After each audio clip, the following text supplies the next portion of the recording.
question qui me vient comme ça en tête, c'est Mhm. d'où vient ce pseudo Oustaz Sly? Oustaz Sly, Oustaz, c'est un prénom, c'est un titre en fait qui existe chez les Arabes, on va dire dans la religion musulmane, parce que je suis issu d'une famille musulmane. C'est un titre, c'est un titre qu'on donne aux gens qui ont fini la lecture du Coran et qui savent l'expliquer. J'ai un tonton qui a pensé que ce titre-là me convenait bien parce que j'avais créé une association de rappeurs à Boaké. J'en étais un petit peu le fondateur et j'étais un petit peu comme ça celui qui se renseignait, qui cherchait des informations un petit peu plus, qui mettait les rappeurs au fait et au courant de ce qui se passe un petit peu dans notre univers. C'est comme ça qu'on m'a appelé Oustaz. Et le sly, c'est pour dire stay like yourself. Donc la politique du rester soi-même. Donc Oustaz Sly, c'est un petit peu une envie d'apporter du savoir, de chercher, apporter les vraies réponses là où les gens ils se posent des questions, mais tout en restant soi-même. Cela va faire bien des jours que tu partages ma vie. De toutes celles que je connais, t'es ma meilleure amie. Cette fibre musicale, j'ai entendu dire que tu as été rappeuse, ou bluesman, aujourd'hui reggae man. Oui. Pourquoi tant de diversité dans la musique? En fait, je trouve que tout ça, pour moi, tout ça, c'est la musique. Hein. Après, les gens, ils ont besoin, quand on devient artiste et qu'on se met aux yeux des gens, effectivement, on a besoin d'un historique. Hein. Donc dans l'historique, il faut créer, il faut expliquer. J'ai commencé comme un jeune enfant, comme tout Ivoirien. Je suis parti à l'école et à l'école, j'ai aimé. J'étais un jeune vivant, un petit garçon qui bougeait beaucoup. En colonie de vacances, en fait, j'aimais bien les ambiances faciles. À notre époque, en fait, il y avait Varétoscope déjà, en fait, et ambiance facile et tout ça. On a pris la vague, on a pris le train en route. Et de l'ambiance facile, je suis arrivé à l'école militaire. Hein. Donc à l'école militaire, comme moi je suis pas un suiviste en fait, j'ai toujours été un peu devant et à l'école militaire, j'ai été choisi comme celui qui entonnait les chansons de promo.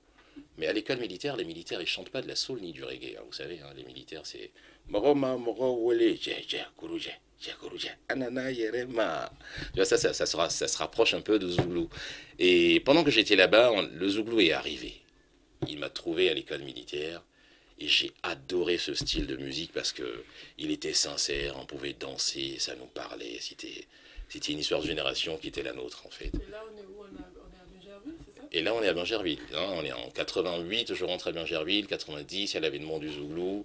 Ça me trouve à Bingerville.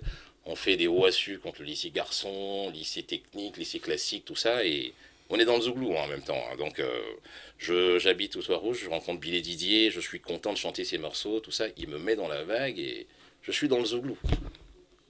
Après ça, je quitte l'école militaire et c'est bon, le Zouglou, on l'a validé. 5 ans après, quand même, je me dis, bon, là, je commence à être un autre jeune. Hein. J'arrive vers la majorité, tout ça. Je décide de faire du rap. Parce que on est branché hip-hop sur les États-Unis. Donc je tombe dans le rap, en fait. Je fais le rap, je participe à Zone Rap avec MC Claver. Je fais la connaissance de Stezo, Almighty, La Flotte Impériale, tout ça. Ça se passe super bien. Je gagne un concours Zone Rap qui était sur Fréquence 2. Et en fait, après Fréquence 2, je participe à un autre concours à Yamoussoukro. Je confirme un peu comme ça, en fait, ma passion et mon appartenance dans le hip-hop. Et après, il y a d'autres réalités du pays. Le pays va mal. Il faut partir. On a de la chance, nous, hein, parmi les gens qui ont cherché à partir. On a réussi à s'exporter. On s'est retrouvé de l'autre côté. Et quand je suis arrivé de l'autre côté, j'avais encore pris un petit peu d'âge et je trouvais que le rap, c'était un petit peu plus derrière, quoi. Hein, je suis devenu père de famille. Je me voyais très mal en train de rapper. J'ai commencé à chanter. Je trouvais que ça avait plus de classe et puis ça convenait plus à ma vie. Donc j'ai commencé à chanter et c'est en chantant que j'ai fait la connaissance d'un musicien qui est arrangeur dans le temps de Tiken Jah Fakoly. Il s'appelle Dave Kinner. Et c'est Dave Kinner qui va me dire, il va me conseiller en fait de participer à des concerts live reggae. Hein. Parce que en fait le R&B c'était bien, mais c'était quelques fois. Moi je suis fan du live en fait. Donc je participe avec eux. Ils travaillent dans le temps avec Tiken Jah, ils me proposent, je fais des scènes reggae et ça se passe très très bien, voyez-vous. Ça se passe très bien. Je me suis rendu compte en fait que je ne me prenais pas plus la tête pour que ça se passe bien. Et ce que je faisais, les concerts que je faisais, c'était des concerts reggae. Moi, je chantais R&B, je chantais l'amour, je le chantais reggae. Et en fait, ça passait crème, comme on dit. Depuis longtemps, comment je n'ai pas pu te faire savoir tout ce que j'éprouve pour toi, baby. Quelles sont les premières années en France, avant vraiment de se chercher en tant qu'artiste? On est un peu perdu. Quand on part en vacances, c'est différent de quand on part parce que le pays va mal. Hein. Je suis parti pour des raisons de famille. Ma mère, elle était malade, et elle se faisait soigner constamment sur la France. Et donc il fallait que ses enfants se retrouvent à côté d'elle. C'est comme ça que je me suis retrouvé en France. J'aimais pas du tout la France. Jusqu'aujourd'hui, je l'aime de moins en moins. Mais galérer, en fait, non, on est déstabilisé. Je pense en fait que la galère, c'est une approche qui est personnelle. J'ai connu une phase, par contre, une phase, quand on dit la phase du benguiste, hein, quand je me suis retrouvé à Londres. c'est très drôle. Je me suis retrouvé à Londres, en fait, la première fois que j'ai travaillé dans une cuisine, c'était à Lewisham College.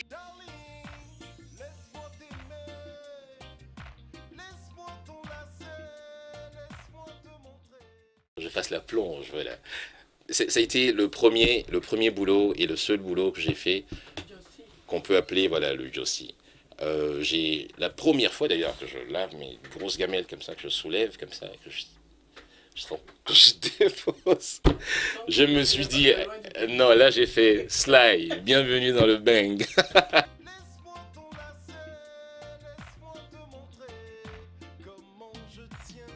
Je suis allé à l'école, j'ai un niveau terminal plus, bac plus. Donc j'ai travaillé avec ce niveau-là et aujourd'hui je suis responsable marketing. Quand je ne chante pas, je bosse à côté. J'ai aussi une structure, j'ai monté c'est une entreprise en fait de communication qui fait du conseil, on accompagne les artistes. Et voyez-vous, c'est justement bien tombé parce que j'ai été tellement confronté aux galères hein, d'un artiste qui veut s'auto-réaliser que j'ai compris en fait ce qu'il fallait quand on veut s'auto-réaliser. C'est comme ça que j'ai monté Daix Record. C'est ma structure de communication avec d'autres artistes qui donnent des coups de pouce en fait aux artistes qui ont besoin de se réaliser. Bon, voilà, aujourd'hui, la vie à Bang. Est-ce que les artistes, c'est de toute nationalité ou en général les Ivoiriens, il y a beaucoup plus de faveur aux Ivoiriens? En fait, non, je travaille avec tous les artistes. Il s'agit de l'art en général. Après, vous avez le MODER. Le MODER, c'est le mouvement des artistes ivoiriens résidant en Europe. J'en suis le vice-président, avec Dekis qui est le président. En fait, le MODER est une association qui, elle, s'occupe plus des Ivoiriens. Hein.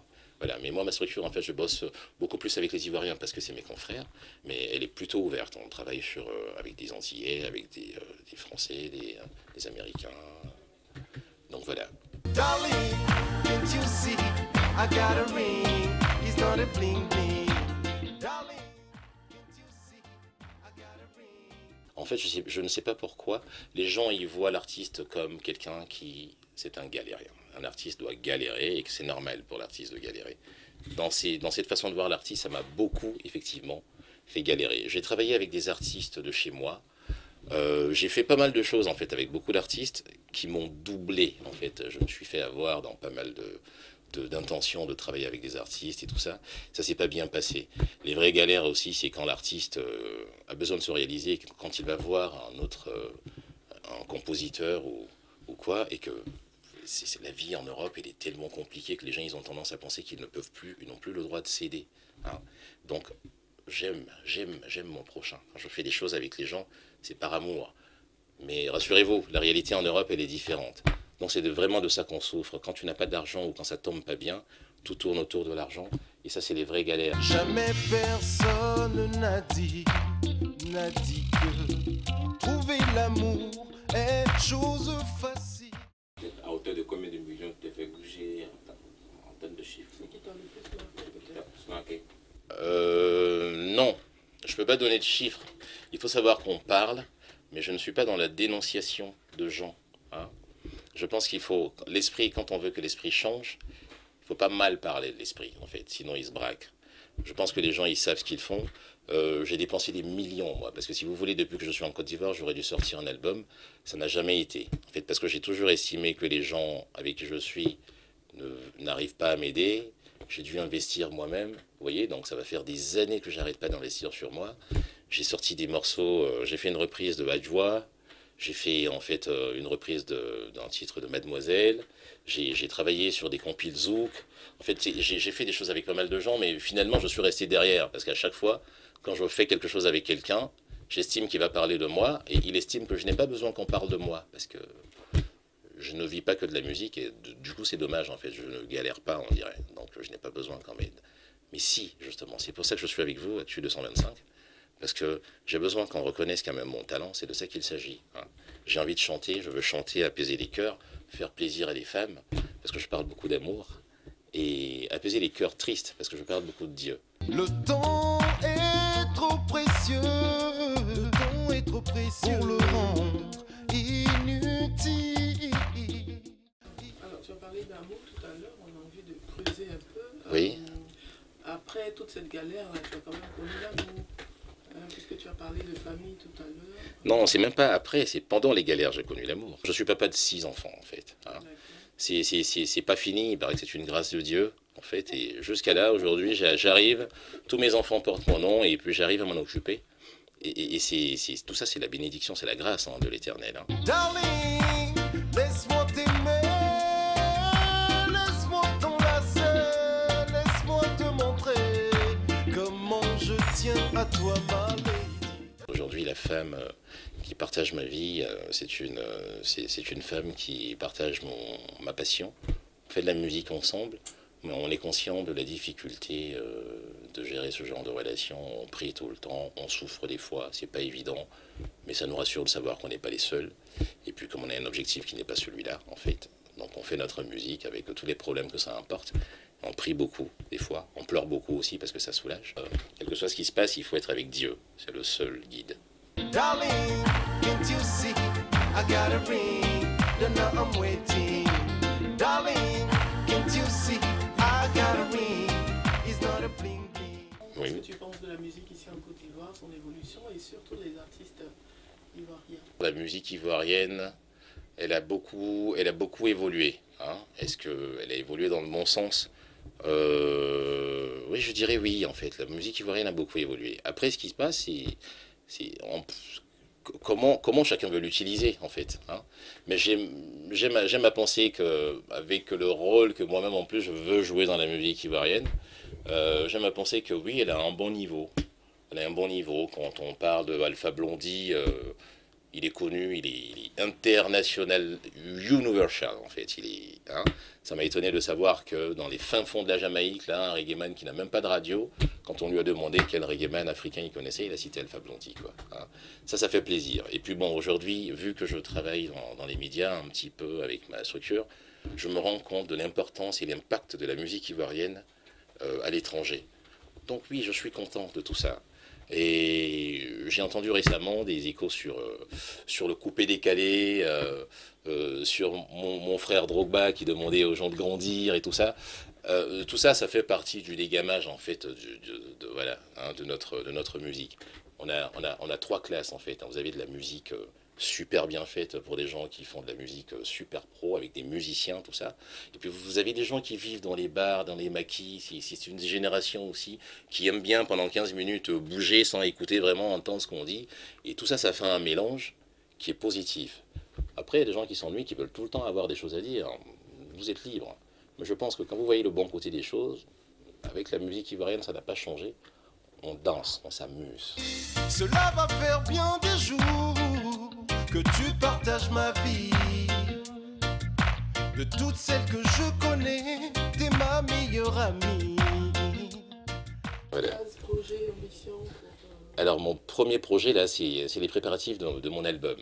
J'ai un album qui, normalement, si tout se passe bien, sortirait en fin 2016. Il s'appelle Merci. Et c'est un hommage à ma mère, en fait. Merci, ça s'écrit M-E-R-E-S-I, 3 points de suspension, pour dire en fait que je regrette et que si jamais j'aurais pu, mais...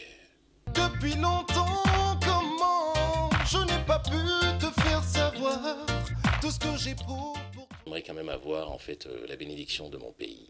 C'est pour ça que je suis là sur Actu 225, c'est significatif. Quand je suis en France et que je dois appeler mon pays, je fais ça. 00 225. Et puis je dis, allô, na, avedi, somorodo, Voilà, donc merci à vous, Actu 225. Je suis content d'avoir partagé ce moment avec vous. Et puis j'espère que vous saurez parler à vos auditeurs ou qu'ils sauront aimer ou comprendre en fait tout ce que je veux partager avec eux. Darling, laisse-moi t'aimer, laisse-moi t'enlacer, laisse-moi te montrer comment je tiens à toi,